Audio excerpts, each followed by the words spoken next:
कई बार क्या होता है, आदमी की तकलीफ उसका पीछा नहीं छोड़ती। वो जितना इनसे दूर भागना चाहता है वो तकलीफें उतनी नज़दीक आती है। अब एक आदमी का नाम था छेदीलाल। वो अपने नाम से बड़ा परेशान था। वो इसे बदलना चाहता था। वो पंडित जी के पास गया। पंडित जी ने कहा, देखो बेटे, हिंदू धर्म में एक बार जो नाम जन्म के समय रख दिया जाता है फिर वो जीवन भर चेंज नहीं होता। वो उदास हो गया। तभी उसका एक मुस्लिम दोस्त आया। बोला, मामला संगीन है, तुम ऐसा करो, इस्लाम कबूल कर लो, तुम्हें इस छेद से छुटकारा मिल जाएगा। वो मस्जिद चला गया। उसने इस्लाम कबूल कर लिया। मौलवी ने उसका नया नाम रखा सुराख अली। वो परेशान हो गया। बोला, छेद से छुटकारा मिला तो सुराख हो गया, अब क्या करे। तभी उसका एक क्रिश्चियन दोस्त आया। बोला, यू जस्ट डोंट वरी, तुम ऐसा करो, क्रिश्चियन धर्म एडॉप्ट करो, तुम्हें इस छेद से और सुराख से दोनों से छुटकारा मिल जाएगा। वो चर्च चला गया। उसने क्रिश्चियन धर्म ग्रहण कर लिया। फादर ने उसका नया नाम रखा विलियम हॉल। वो बोला, मैं तो एनलार्ज होता जा रहा हूँ, अब क्या करूँ। तभी उस एक सरदार दोस्त उसके पास आया। बोला, ओए तुसी फिक्र ना कर, असी तेरी प्रॉब्लम सोल्व करांगा, तो चल गुरुद्वारे सिख धर्म ग्रहण कर। सरदार जी उसे खींचकर गुरुद्वारे ले गए। उसे सिख धर्म ग्रहण करवाया और उसका नया नाम रखा सरदार गड्डा सिंह। आदमी की तकलीफें उसका पीछा नहीं छोड़ती।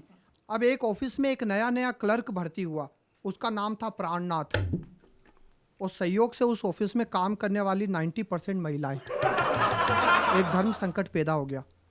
नाम कैसे पुकारे। प्राण कहे तो मुश्किल, नाथ कहे तो मुश्किल, और प्राणनाथ कहे तो मुश्किल ही मुश्किल। सारी महिलाएं मैनेजर के पास गई। बोली, आपने कैसा क्लर्क रखा है, हम इसका नाम नहीं पुकार सकते, प्राण नहीं कह सकते, नाथ नहीं कह सकते, प्राणनाथ तो कह ही नहीं सकते। मैनेजर कुछ ज़्यादा ही होशियार था। बोला, मैं अभी ये प्रॉब्लम सोल्व करता हूँ, प्राणनाथ को बुलाओ। प्राणनाथ आया। मैनेजर ने कहा, आज से आप इसको इसके नाम से नहीं, इसके सरनेम से बुलाना। प्राणनाथ, अपना सरनेम बताओ। वो हाथ जोड़कर बोला, स्वामी। देखिए, हम और आप एक आम हिंदुस्तानी है, और आम हिंदुस्तानी की डेफिनेशन क्या होती है आप जानते हैं? आम हिंदुस्तानी बड़ा किफ़ायती होता है। वो हर काम बहुत सोच समझकर करता है। मैं पिछले दिनों अमेरिका गया। शिकागो एयरपोर्ट के बाहर लाइन से जूते पॉलिश की मशीनें लगी हुई थी।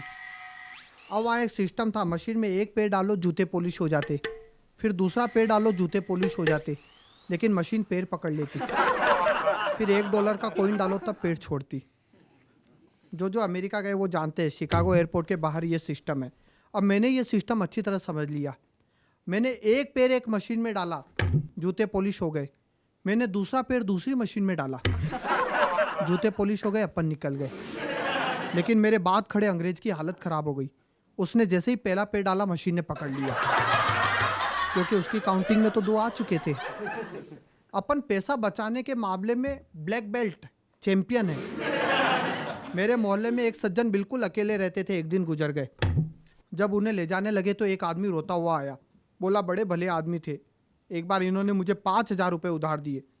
लोगों ने कहा, देखो इनका कोई रिश्तेदार तो है नहीं, वो पैसा इनके सिराने रख दो, इनके साथ चला जाएगा, तुम्हारा कर्ज भी उतर जाएगा।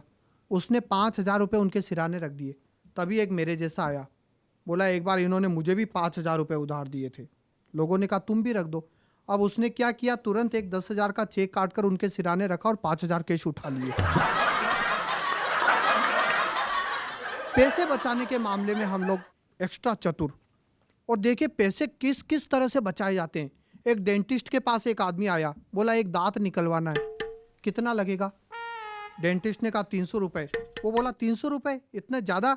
डेंटिस्ट ने कहा, देखो सबसे पहले तुम्हें शून्य करने का इंजेक्शन दिया जाएगा, फिर तुम्हें बाहर 15 मिनट वेट करना पड़ेगा, उसके बाद बिना किसी तकलीफ के दांत निकाल दिया जाएगा। जो पैसे हैं वो केवल इंजेक्शन के हैं, इससे दर्द नहीं होता है। उसने कहा, यदि बिना किसी इंजेक्शन के तुरंत दांत निकलवाना हो तो? डेंटिस्ट ने कहा, तब केवल 10 रुपये। लेकिन सोच लो दर्द बहुत होगा। उसने कहा, दर्द की चिंता मत करो, तुरंत दांत निकालो। डेंटिस्ट ने खींच कर दांत निकाल दिया। उस आदमी ने चू तक नहीं की, चुपचाप 10 रुपये देके चला गया। शाम को वही डेंटिस्ट अपने एक दूसरे डेंटिस्ट दोस्त के साथ क्लब में बैठा था। बोला, आज मेरे पास एक शेरदिल मरीज आया, उसने न तो शून्य करने का इंजेक्शन लगाया, न चीखा न चिल्लाया, केवल 10 रुपए में दांत निकलवाया। यह सुनकर दूसरे डेंटिस्ट ने अपना सर पकड़ लिया। पहला बोला क्या हुआ, दूसरा बोला वो इंजेक्शन मुझसे लगवा कर गया था। अच्छा, हमें सुनने वालों में कुछ लोग डॉक्टर भी होंगे, मैं उन्हें प्रणाम करता हूँ, क्योंकि मेरा कहना यह है कि डॉक्टर और भगवान को कभी नाराज मत करो, क्योंकि यदि भगवान नाराज हो जाए तो वो डॉक्टर के पास भेज देते हैं, और यदि डॉक्टर नाराज हो जाए तो वो भगवान के पास भेज देते हैं। डॉक्टर और भगवान को कभी नाराज नहीं करना चाहिए। एक डॉक्टर ने एक खांसी के मरीज को जुलाब की गोलियां दे दी।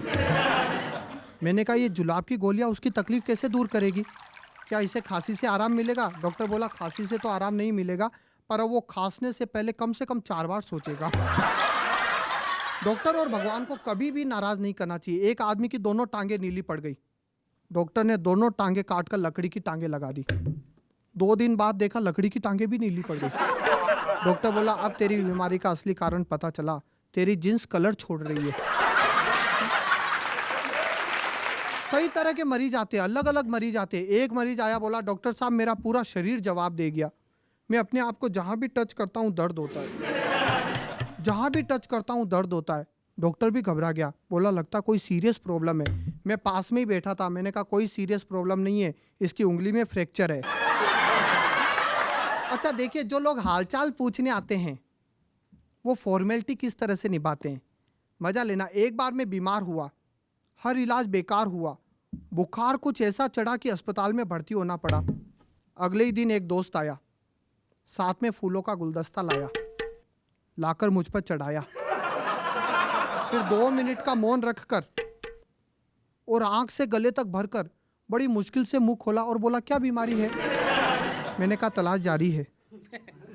वो उदास होकर बोला सबसे बड़ी परेशानी तो यही है, आजकल डॉक्टरों के पास बीमारी पता करने का टाइम नहीं है, बस इलाज शुरू कर देते हैं बिना कुछ पूछे मरीज से। मेरी चाची को मलेरिया था पर मरी डायबिटीज से। पर तुम चिंता मत करो, ये अस्पताल ठीक लगता है, यहाँ मरीज को मलेरिया हो तो वो मलेरिया से ही मरता है।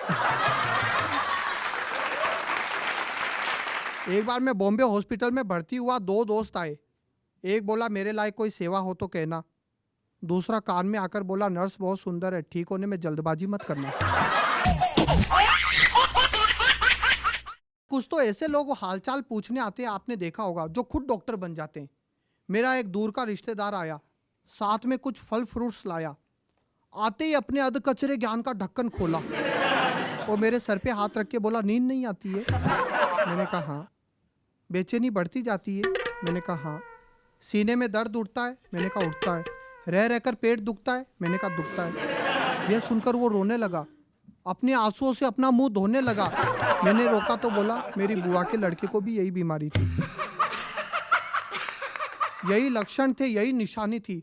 इसके इलाज में सारी जमा पूंजी गवा दी, पर मर्ज बढ़ता ही गया जो जो दवा की। आखिर एक दिन इस दुनिया से कूच कर गया, बेचारा भरी जवानी में ही मर गया।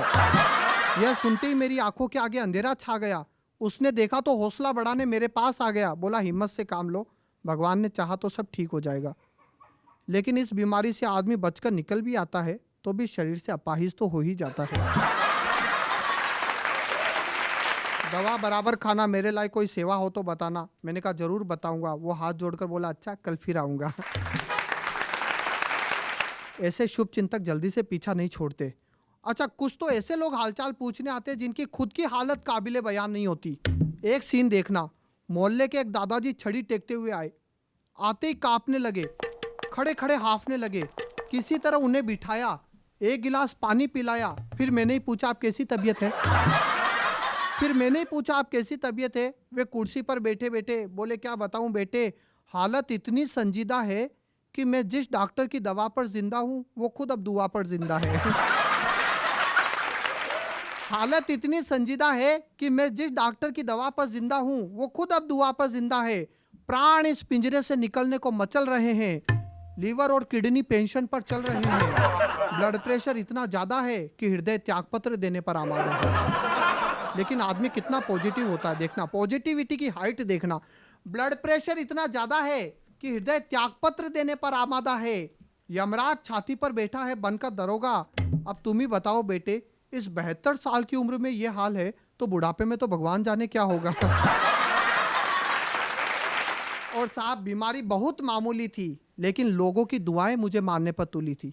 यदि इनमें से कोई नहीं आता तो मैं 2 दिन में ठीक हो जाता। लेकिन इनकी दुआओं का असर कुछ ऐसा रंग लाया कि मैं पूरे 1 महीने बाद ही अस्पताल से निकल पाया।